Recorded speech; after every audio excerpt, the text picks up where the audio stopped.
A supply and demand zone are simply zones or area that you're likely going to buy from or sell from. Now, before you buy from these zones or sell from these zones, you simply have to refine these zones to become a point of interest. And the way to refine the zone to become point of interest is to identify a specific candlestick pattern on that zone and represent it to be your point of interest. Now, it can be a doji, a hammer, a shooting star, or it can even be a bearish or bullish engulfing candlestick pattern. Now, once you're able to identify it at this zone, you simply label it to become your point of interest. And now there are basically about 3 types of point of interest. We'll have the point of interest caused by a supply zone, we'll have the point of interest caused by a demand zone, and we'll have the point of interest caused by a flip zone. I'm going to show you more on the chart, but before we go into the chart, if you're seeing me for the first time, my name is Divine, and what I basically do on this channel is document how I trade and as well show you the mindset behind my strategy. If you want to see content like this, I want you to like, subscribe, and as well drop a comment. I'll be right back. Here on the chart, what we want to basically do is to identify supply and demand zone and as well be able to refine them into a point of interest. So I'm going to first identify the supply zone and then we'll go into refining those zones for possible entries.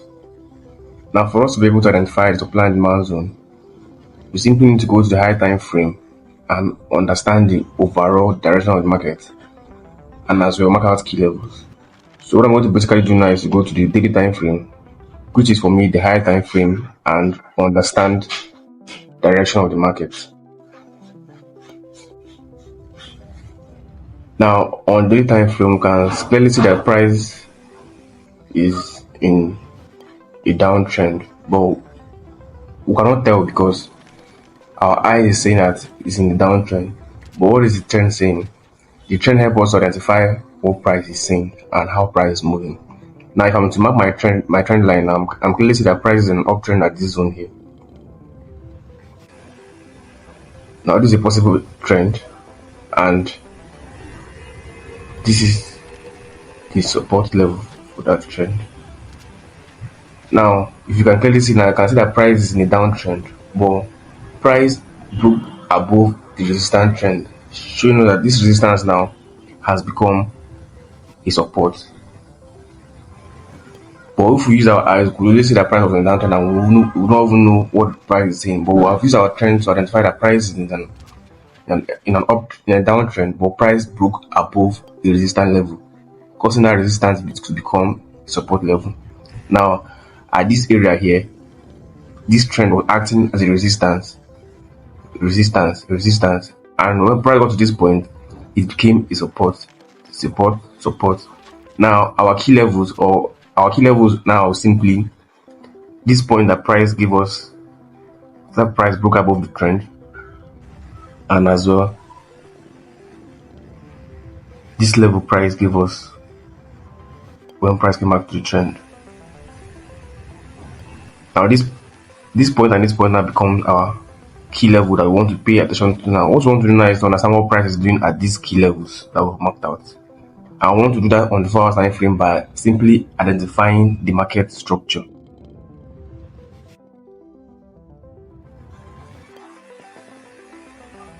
Now on the 4 hours time frame, what price has been doing from this key level, this resistance key level here to this support key level here, is this price has given us a series of supply zone. Now this is the first supply zone, the drop, the base, and the drop. And now when price gives us that supply zone, price gives us another one here, the drop, the base, and the drop. And when price drop from this place, price will trace back into this supply zone and triggered this supply zone and dropped. Now this supply zone has been triggered. Now what price again was? Price gave us a rally, a base, and a drop. Now the supply zone that we're seeing in this zone is simply at this zone. So these are our recent supply zone. We can see here. This is a recent supply zone. And if you have to study what price I've done here, I'm not clearly seeing any supply zone on the 4 hours time frame. I'm only seeing market structure where price is creating series of higher highs and higher low, but it's not very clear. So our supply zone is simply at this point now. What we're going to do now is go to the 1 hour time frame and refine the supply zone.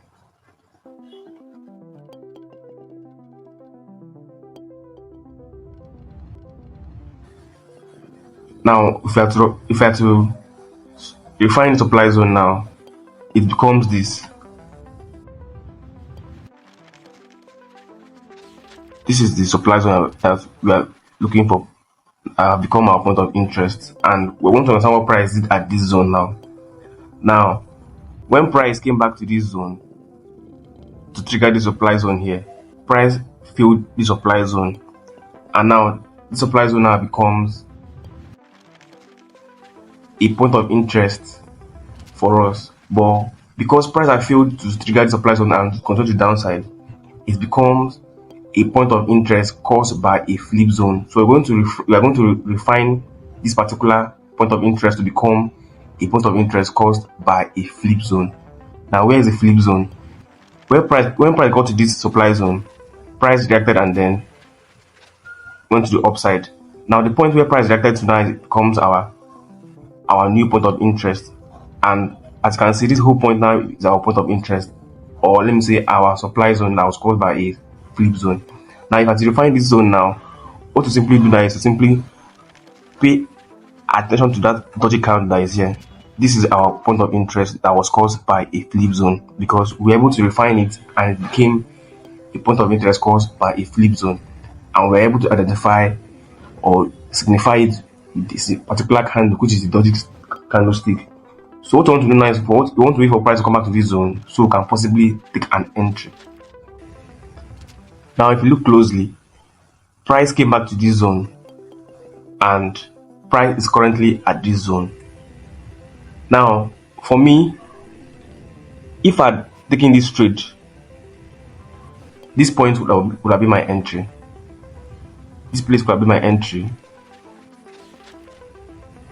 This could have been my entry here. And my stop loss would be at this swing low here. So this could have been a possible entry for me to put my entry at that zone and my stop loss around this zone. Now, because I didn't take this trade now, this point is still valid for me. Why? Because price have not yet failed this point of interest caused by a flip zone. Price is still reacting on this zone. Now, for us to take an entry now, we simply want to understand what price is doing at this zone here. Now, this zone now becomes our area of concern. We want to understand what price is doing at this zone here. Is price giving us change of character to the upside, or what's the price doing at this point here? Now, for us to understand what price is doing at this point, now we simply need to go to the 15 minutes time frame and see what price is doing at that point. Now, on the 15 minutes time frame here, we can clearly see that when price got to this point, when price got to this our point of interest, what price was, price gave us a change of character, but still price engineered liquidity below this area. So right now, there's liquidity here. This place is the pool of liquidity, and as well, price is giving us a change of character. Why? Because when price got to this place, price gave us a high, give us this low, give us another high, and this point and this point is simply where price is perambulating around. Now, what I want to basically do is to simply wait for price to give me a price action, and then I will react, because we don't predict what price is going to do. We will allow price to do something, and then we'll react to what price is doing. Now, what I want to simply do for price to do is to take out this liquidity and then proceed to the upside. Because for price to move, there needs to be liquidity that price needs to take before price continues to the upside. So because price have engineered series of liquidity around this zone, for me to buy, which is equivalent to what's happening on the high time frame, I simply want to see price take out this liquidity and then continue for a buy. Remember, this could have been my stop loss when price came back to this zone. This could have been my stop loss, but now this place that my stop loss is now is going to be my entry. So I'm going to possibly look now to buy from this point of this stop loss area that I would have taken from this zone here. That means price is going to take out this liquidity and then give me an entry at this point here. Why? Because price have taken out the liquidity and it's time to continue to buy. And then I'm going to possibly target this. Now I'm going to be targeting this high here. Now, my stop loss have changed from this point to become this point. It has 5 pip stop loss, which is a very good setup. Now, remember, what I'm looking for price to do is for price to take out this liquidity that is here, right here, and then come into my entry and then continue to the upside. So this is a possible entry for me on AUD USD. This coming week, I'm going to be taking this trade, and I'm going to be applying a very good risk management, because chances are price might just come out and take out this my stop loss as well too, and take me out. It's market that does what you want to do. So I'm going to only take this on the fact that I'm going to apply a very good risk management on it. Now, to confirm my trade now, I want to use my Fibonacci and confirm that this my point of entry is simply a discount zone for me to buy from. And how do I do that? I simply use the Fibonacci and pull from this swing high to this swing low. And as you can see clearly, these points align very well with my discount zone. So this is a very good entry, or this is a very good confirmation for me that this entry is valid for me. So what I'm basically going to be doing is wait for price to make a reaction, and then I take a reaction. I think that will be all for this video. You'll see me on the next video. Peace.